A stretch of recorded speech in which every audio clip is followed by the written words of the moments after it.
Hello बच्चों, let's see this question. The question says, what values in Zen's mother endeared him to her?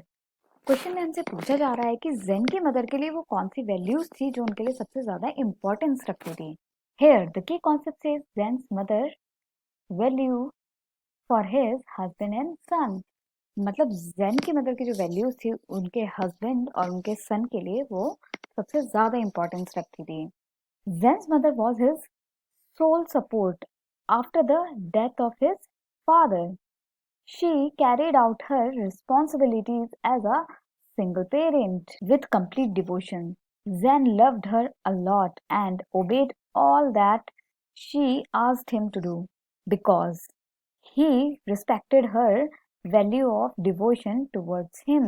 Jain के लिए जैन की mother एकदम soul support थी, सबसे ज्यादा इम्पोर्टेंट सपोर्ट थी उसके फादर की डेथ के बाद. और जैन की मदर जैन की सारी रिस्पॉन्सिबिलिटीज अपने ऊपर उठा रही थी एकदम सिंगल पेरेंट होकर, और वो भी कंप्लीट डिवोशन के साथ, पूरी प्रतिज्ञा के साथ.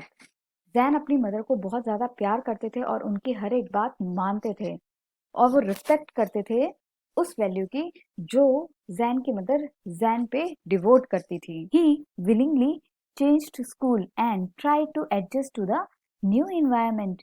His mother valued memories and knew the significance of the letters and pictures of her late husband. She risked her life to recover these things and thus displayed the value of courage. और जैन ने अपना school जो है वो willingly change किया. वो चाहता था उसका स्कूल चेंज हो और उसने एक नए एनवायरनमेंट में रहने का, एडजस्ट करने का ट्राई किया. और उसकी मदर जो है वो अपनी पुरानी यादों की बहुत ज़्यादा इम्पोर्टेंस समझती थी और उनकी बहुत वैल्यू करती थी. और उनको पता था कि उनके मरे हुए हस्बैंड की पिक्चर्स और लेटर्स उनके लिए कितने इम्पोर्टेंट हैं. उन्होंने अपनी लाइफ को रिस्क पे डाला सिर्फ इसलिए कि वो उन चीज़ों को रिकवर कर सकें.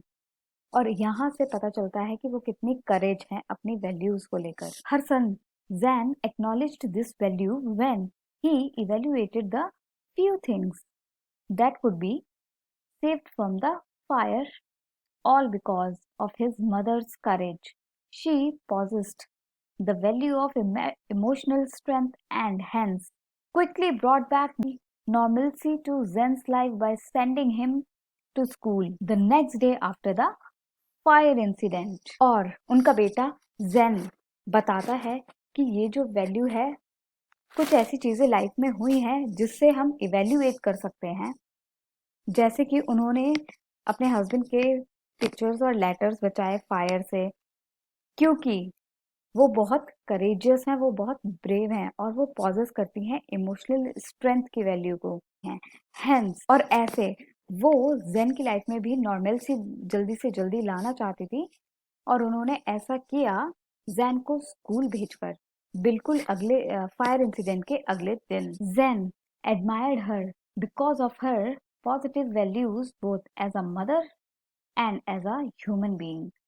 That is why he rushed after her to save her from the fire without worrying about his own safety because he did not want to lose her at any cost. अब जैन अपनी mother को बहुत admire करता था, बहुत प्यार करता था, क्योंकि उनकी जो वैल्यूज थी वो हमेशा पॉजिटिव थी, एक मदर की तरह और एक इंसान की तरह.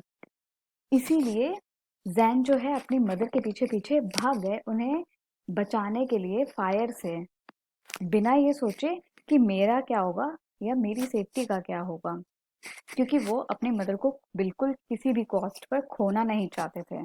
I hope you understood it well. Best of luck. Thank you.